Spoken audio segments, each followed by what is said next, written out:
Mr. Speaker, the response of the British ambassador to the Taliban arriving at the gates of Kabul was to personally process the paperwork for those that needed to flee. He is still there, and we thank him and his staff.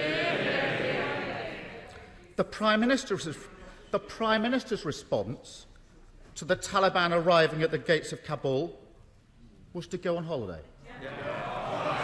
No sense of the gravity of the situation, not leadership to drive international efforts on the evacuation. The Foreign Secretary shakes his head. Mr. Speaker,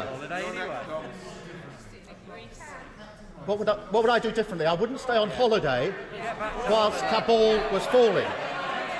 And there are numerous examples of those leaders on both sides of the House who've come back immediately in a time of crisis. The Foreign Secretary stayed on his... He's shouting now. He's shouting now. Silent. Mr. Speaker, the Foreign Secretary shouts now, but he stayed on holiday while our mission in Afghanistan was disintegrating.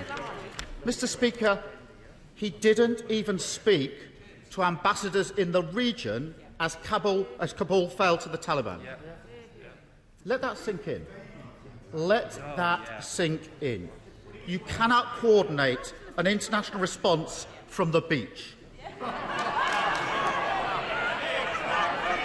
A dereliction of duty by the Prime Minister and the Foreign Secretary, a government totally unprepared for the scenario that it had 18 months to prepare for.